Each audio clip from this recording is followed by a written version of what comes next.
Preciso falar sobre isso porque eu tô extremamente revoltada. Faz uns 4 meses que eu tô ficando com o marido da minha amiga.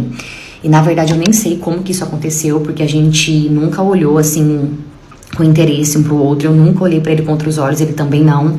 Só que de um tempo pra cá, ele começou a reagir minhas fotos, ele começou a comentar nas minhas coisas, tipo assim, puxando assunto comigo. E no início, eu até achei que era minha amiga, sei lá, tentando me testar, fazendo um teste ali. E eu fiquei mais na minha. Só que depois de um tempo, foi confirmado, eu vi que realmente não era minha amiga, ela não sabia de nada mesmo. E eu vi que era ele mesmo que mandava mensagem, que respondia as minhas fotos, que falava que eu era bonita. Até que um dia a gente começou a conversar. E ele falou que ele tinha muita vontade de ficar comigo. E ali eu meio que, tipo assim, resisti. Falei que não, que a gente não podia fazer isso, tal. Só que ele continuou insistindo. E pense num homem bonito. Ele é bonito. Bonito é uma coisa que não pode falar que não é, porque ele é. E de tanto insistir, eu acabei cedendo e eu acabei ficando com ele. A gente marcou, a gente se encontrou, nós ficamos uma vez. A gente teve relação, tudo.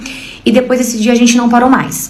Até que depois de um tempo que a gente tava ficando, ele começou a falar pra mim que ele tava gostando de mim, que eu era diferente, que ele nunca tinha ficado com uma mulher assim, que eu era muito foda, que ele teve comigo coisas que ele nunca teve em toda a vida dele, que ele tava sentindo algo por mim. Ele começou a falar que ele tinha ciúmes de mim também, porque eu sou solteira, então assim, eu saía, eu curtia, ele falava que ele sentia ciúmes de mim.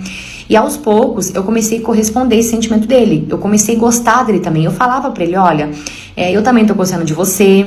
Até que teve um dia que eu falei pra ele, viu, o que você acha de você larga dela pra gente ficar junto, porque a gente sente ciúmes um do outro, a gente morre de ciúmes um do outro. Eu já não tava suportando mais ver ele com a minha amiga, porque eu já tava sentindo muito ciúmes dele, gostando demais dele.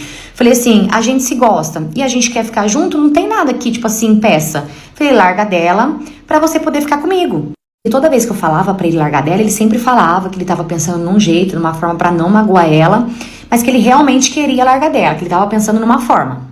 Beleza, um certo dia a gente foi pra uma cachoeira, no caso, nosso grupo de amigos, e no nosso grupo de amigos só tem casal, só tem eu de solteiro, o resto é tudo casal. E mesmo assim eu fui, porque eu sempre fui, sempre respeitei todo mundo, tipo assim, nunca faltei com respeito, eu sempre soube estar ali no meio do pessoal. A gente foi pra essa cachoeira e assim que a gente chegou lá, já tinha um pessoal também esperando a gente lá, e tudo casal. Só tinha um solteiro, que inclusive o pessoal levou pra ver se a gente se gostava, pra ver se, sei lá, rolava alguma coisa, porque o cara ficou interessado em mim. Só que eu não gostei dele, até porque minha cabeça já tava em outro lugar, vocês sabem muito bem. Então, tipo assim, eu não gostei dele, falei que eu não queria nada, ele ficou no canto dele e eu fiquei no meu canto. Beleza, tô eu lá na cachoeira de boa, a gente tava bebendo, todo mundo conversando. Até que uma das minhas amigas, ela falou assim, gente, vamos atravessar o riozinho pra ir lá naquela ilha? Porque atravessando o riozinho que a gente tava, tinha uma ilha, e nessa ilha o pessoal ia lá pra tirar foto e tudo mais. Nisso ela falou, vamos lá pra gente tirar foto? E todas as meninas concordaram que queria ir, só que os meninos não quiseram ir. Então os meninos ficaram e a gente foi pra atravessar. A gente já atravessou o riozinho, pra ir foi tudo bem, tranquilo, chegamos lá na ilha, tiramos fotos. Só que na hora de voltar embora, a gente não voltou pelo mesmo lugar que a gente foi. A gente voltou pelo lugar assim que tava assim do lado. Quando a gente tava voltando, a gente passou por cima... Não sei se era um buraco, tava puxando muito água pra baixo. E nisso ficou presa eu e mais 2 amigas minhas nesse buraco. Tipo assim, a gente não chegava a se afogar. A gente caía e voltava, só que a gente não conseguia sair dali, porque a força da água tava tanto que tava puxando a gente. E nisso as outras meninas começaram a gritar, pedindo socorro, tentando tirar a gente de lá, só que não tava dando porque tava muito forte. E nisso elas começaram a gritar socorro e os meninos vieram. Quando os meninos vieram, nessa parte que tava puxando a gente, tava eu, essa minha amiga, que é do meu boy, e uma outra amiga. Quando os meninos vieram, todos pularam já no riozinho, já vieram pra tentar salvar a gente. Só que ali naquele momento, o meu boy, porque eu falo que é meu, porque se ele gosta de mim, ele é meu, ele não me salvou. Ele foi e dava pra ele pegar tanto eu quanto ela, dava muito bem, porque a gente tava uma do lado da outra. Ele pegou só ela e tirou ela do rio, tipo assim, se vira, deixou eu lá. Quem me salvou foi esse solteiro que eu falei pra vocês, que o pessoal levou, foi ele, porque se ele não pulasse, nem sei, porque cada namorado foi salvar a sua namorada e acabou que eu fiquei ali. E esse menino, ele foi, me pulou e me tirou do rio. E assim, como eu falei pra vocês, eu não tava afundando totalmente. Eu afundava, mas eu conseguia voltar, porque a água puxava, mas eu conseguia voltar. Era tudo muito rápido, mas dava. Então dava tranquilamente pra ele tirar ela e depois ele voltar a me salvar. Só que, gente, ele tirou ela e saiu andando. Ele nem olhou pra trás pra saber se eu tava viva ainda. Eu fiquei com tanta raiva, mas com tanta raiva, que assim que eu saí do Rio, eu fui arrumar minhas coisas pra ir embora, porque eu tava com muita raiva, eu tava nervosa mesmo. Se eu ficasse mais um pouquinho ali, ia dar merda. Só que o pessoal achou que eu tava, tipo assim, nervosa, pelo que tinha acabado de acontecer, que eu tava meio que assustada. Eles falavam, não, aguenta aí, fica mais um pouquinho. Eu falando que não ia ficar, que eu queria ir embora, que eu não tava bem. E nisso eu falei assim, quer saber, eu vou pedir Uber. Só que o Uber não chegava lá, o Uber não ia até lá. Então o que eu pensei? Catei minhas coisas, coloquei minha bolsa nas costas e ó, fui andando a pé. E todo mundo, não, você é louca, você é louca. Eu falei, não vem atrás de mim, que eu não quero que ninguém venha atrás de mim. Fui andando. E quando eu tava na metade do caminho, o solteiro, de novo, me salvando. Ele veio atrás de mim de moto e ele me levou embora pra casa. Agradeci ele pra caramba, porque ele salvou minha vida, salvou eu ali, me levando embora também. Agradeci bastante, inclusive, depois disso a gente até começou a conversar assim, mas assim, nada demais, porque eu gosto do outro boy. Então, no momento, eu não consigo focar em outra pessoa, porque eu tô encanada nele. Só que depois desse dia, ele nunca mais me mandou nada. No caso, o marido da minha amiga. Ele nunca mais me mandou nada, nunca mais mandou mensagem, nem pra saber se eu tô bem, pra saber se eu tô viva, nada. Ele não mandou nada. E eu agora tô aqui, feita de otária. A minha vontade, pra falar bem a verdade pra vocês, é de contar tudo pra ela. Faço isso ou não faço? Ah, mas você vai sair como talarica, você vai sair como errada. Foda-se, eu tô cagando de verdade pra isso. Eu só não quero é passar de otária, passar de palhaça. Porque foi isso que eu passei. Ele só tava me usando, então ele não tava gostando de mim de verdade? Então, peraí, tá errado. Então eu vou contar pra minha amiga sim. Ah, mas você vai perder a amizade. Gente, eu realmente não tô nem aí. Eu só quero que ele pague porque ele me fez de otária. Mas aí eu pergunto pra vocês, eu conto pra ela ou não? Ah, eu não vou conseguir não contar. Não vou. Essa história também não é minha, e sim de uma seguidora que mandou pra mim lá na PP Vizinho. Aproveita e vem me acompanhar lá também, você já sabe, né? Eu vou amar ter você comigo lá todo dia. Tchau! Você já viu macho brigando pra ser pai de um filho que você tá falando que não é filho dele? Pois então, o meu ex-ficante brigou. Aí eu tive que contar pra ele quem que era o pai e destruturei a família todinha dele. Mas eu não me sinto responsável, a culpa é dele. Na verdade, eu sou um pouco responsável assim, mas eu não me sinto culpada, sabe? Porque só se vive uma vez, eu valia menos que uma pipoca, errei, fui moleca e acabei assim me enrolando numa situação. Tinha um menino que eu conhecia ele desde a época da escola. E aí, menino, uma vez eu fui numa balada, encontrei ele e ele tava uma gracinha. Coisa que tinha muito tempo que eu não via ele e eu não sabia que ele tava esse pitelzinho todo. E aí, desde esse dia, nós começamos a ficar. Mas era só uma beijoca, gente, porque eu gostava de gandaia. Eu gostava de sair pra farra, entendeu? Eu gostava de viver a vida na louca. Então, eu não queria namorar com ele. E ele queria muito namorar comigo. Desde que a gente começou a ficar, ele começou a me pedir em namoro, não sei o que. No terceiro dia, o menino, vamos ficar. Eu falei, calma, querido, vamos namorar. Eu falei, calma, querido, só beijou na minha boca. Mas o menino era o pouco suco da emoção. E aí, ele queria namorar e eu não querendo. E aí, a gente começou a ficar. E sabe aquela pessoa que você mantém em banho-maria? Quando você não tem nada pra fazer, quando você não tem uma festa pra ir, outra boca diferente pra beijar, você chama aquela pessoa, porque ele era legal, o papo fluía, ele beijava bem, a gente furenfou, o negócio era bom também, entendeu? Ele bancava tudo, pagava tudo, então, tipo assim, sair com ele não era um problema, era uma distração, então eu fui levando ele ali no banho-maria, e isso, gente, se passou anos, ele não começava a namorar com ninguém, porque segundo ele tava me esperando, eu vivia na gandaia, ele ficava sabendo que eu tava na gandaia, e ainda assim ele não ligava. Os anos se passaram, eu fui morar sozinha, ele passou a frequentar a minha casa e aí eu passei a frequentar a casa dele. Mas, gente, era casual, sabe? Ia lá, furafava, beijava na boca, voltava pra casa. Era isso. Beleza, eu comecei a frequentar a casa dele. Só que o problema é que ele morava com o pai, com a mãe, com o irmão, com a irmã, com o papagaio, periquito, não sei o que. A família dele tinha uma condiçãozinha. Então morava meio que todo mundo junto, mas tinha-se uma liberdade muito grande, porque a casa era muito grande, não sei o que. Ele era, tipo assim, uma dessas famílias que tem dinheiro da cidade. Então, era tipo isso. Comecei a frequentar a casa dele, mais do que ele frequentar a minha casa, até que do nada eu descobri que estava grávida. E quando eu descobri que eu estava grávida, eu tinha certeza que não era dele. Eu não sabia exatamente de quem era, eu estava em dúvida entre dois, mas eu tinha certeza que não era filho dele.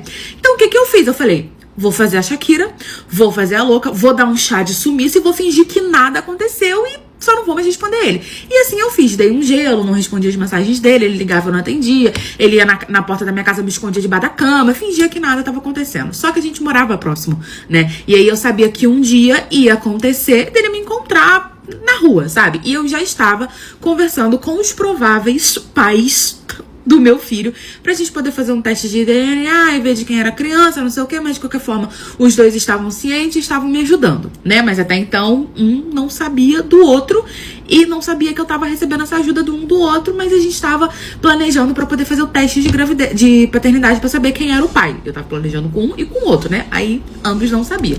Um dia, menina, eu fui no mercado, dei de cara com o ficante, que não era mais ficante porque eu engravidei. Dei de cara com o abençoado.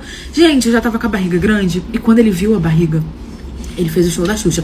Eu sabia! Eu tava ouvindo falar que você estava grávida, mas eu não quis acreditar. Você está correndo de mim porque você tá esperando um filho meu. Eu vou ser pai, que não sei o quê. O menino começou a chorar. Ele fez todo um show da Xuxa, toda aquela trabalhada na emoção, como se tivesse numa novela. E eu olhando pra cara dele assim, ó. Chega meus olhos tremia. Aí eu falei, vamos conversar lá fora, né? Que tava na frente das pessoas, as pessoas estavam olhando. Chamei ele lá fora e falei, fui clara. Falei, olha, você não é o pai. Eu me afastei porque você não é o pai. Você sabe que nós ficávamos, era uma coisa casual. Eu não tinha nada sério com você, nem você comigo. Eu ficava com outras pessoas, engravidei, mas você não é o pai. Não, porque você tá mentindo, que não sei o que, porque eu sou o pai sim. E eu falando, não, você não é o pai, você não é o pai. E ele cismando que era o pai. Eu virei as costas, fui embora, e desde ali a minha vida virou um inferno. O menino me ligava o tempo todo. Ia na porta da minha casa, foi na porta da casa dos meus pais. Quando ele chegou aí na porta das casas dos meus pais, eu entendi que nós precisávamos conversar, né? Isso, gente, passou mais ou menos um mês, eu falando que não era o pai, e ele falando que era, e brigando comigo, e me atazanando, e indo na minha casa, e mandando mensagem, não sei o que. A última coisa que ele fez foi ir atrás dos meus pais. Então, quando ele foi atrás dos meus pais, eu falei, cara, preciso dar um basta nisso. E aí, mandei mensagem pra ele, falei, ó, a gente precisa conversar, eu quero te explicar tudo, que eu não sei o que. E ele falou, não, então vem aqui em casa, porque não tem ninguém aqui, a gente vai ter mais privacidade. Porque nesse dia, a minha mãe tava na minha casa. Então, eu falei, ó, a gente precisa conversar. Ele, então vamos hoje, não sei o que. Eu falei, hoje não dá, minha mãe tá aqui. Não, vem pra cá, que não sei o que. Fui eu, gente, grávida, mais ou menos uns 7 meses, que esse menino perturbando a minha vida. Quando eu cheguei na casa dele, porque assim, eu já comecei a estranhar quando eu tava indo pra casa dele, porque eu falei pra minha mãe, vou ter que resolver tal problema, não sei o que, contei pra minha mãe. E aí a minha mãe falou, não, eu vou com você e te espero no carro. Eu achei estranho, mas falei, tudo bem. Beleza, né? E sendo que antes, quando a minha mãe falou pra mim que ele tinha ido atrás lá, conversado, não sei o que, minha mãe falou, olha, entra em contato com ele hoje, chama ele pra poder conversar. Entendeu? Então eu já tava dando uma estranhada, que a minha mãe tava incentivando muito eu chamar ele pra conversar. Aí eu achei um pouco estranho, mas não falei nada. Eu falei, beleza, meu plano vou entrar lá, vou falar pra ele que ele não é o pai, vou conversar, dar 2 tapas na cara dele se for preciso e vou embora. Beleza, gente, quando eu entrei, tipo, eu toquei a campainha, quando eu abri a porta, explodiu-se um negócio no meio da minha cara, um monte de confete. Quando eu entrei, estava a família dele toda, estava a minha família, tinha amigos meus, amigos dele. Ele fez um chá de bebê surpresa pra mim e pro nosso filho, que ele cismou que era dele. E aí nisso a minha mãe desceu do carro rindo e veio entrando, porque ele foi lá na casa da minha mãe e do meu pai, porque eu não falei pro meu pai e pra minha mãe quem era o pai da criança, e falou que ele era o pai, que eu não tava aceitando ele como pai, que ele queria fazer uma surpresa, que não sei o quê. A minha cara, gente, foi no chão quando eu entrei dentro da casa e vi, tipo, a festa, balão, bolo, isso, aquilo, não sei o quê. Eu fiquei, gente, como assim? O que que tá acontecendo? E aí eu fui e falei, eu preciso cortar isso. Olhei pra cara da minha mãe, olhei pra cara do meu pai e falei, olha, você não é o pai do meu filho. Todo mundo ficou em choque e ele começou a rir, porque ele realmente não acreditava que ele era o pai do meu filho, entendeu? Ele não acreditava que ele não era. E ele começou a rir, que não sei o quê. Eu olhei pra cara do pai dele, olhei pra cara do irmão dele. Eles com os olhos arregalados, assim, tipo assim, não fala nada, não fala nada, não fala nada. Lembrando que um não sabia do outro, porque sim, eu fiquei com o pai dele, que era casado, e fiquei com o irmão dele, e fiquei com ele. Lembra que eu falei pra vocês que eu comecei a frequentar a casa dele? Então, aconteceu, eu errei, fui moleca. Enfim, tava grávida e era de um dos dois, eu não sabia de quem era.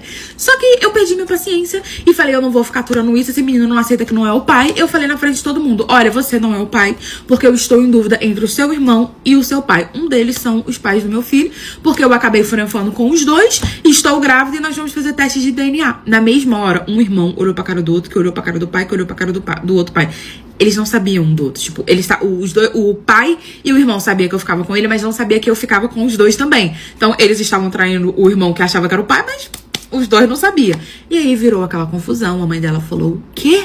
Como assim? A mulher descobriu que era corna, o irmão dele também tinha mulher, a mulher também descobriu que era corna, todo mundo descobriu que era corna. E foi isso, no fim virou aquela confusão, desestruturou a família toda. Eu fui embora, junto com a minha mãe e meu pai. Eles ficaram chocados, obviamente, né? Brigaram comigo, ficaram chateados, mas Errei, fui moleca. E é isso, no fim, o filho era do pai dele mesmo. A gente fez o teste de DNA. O garoto hoje me odeia, não quer nem olhar pra minha cara. Não sei como tá a situação da família dele. Mas eu sei que o pai dele é o pai do meu filho. Ele queria um filho, ganhou, foi um irmão. E é isso, hoje ele me dá pensão e me ajuda.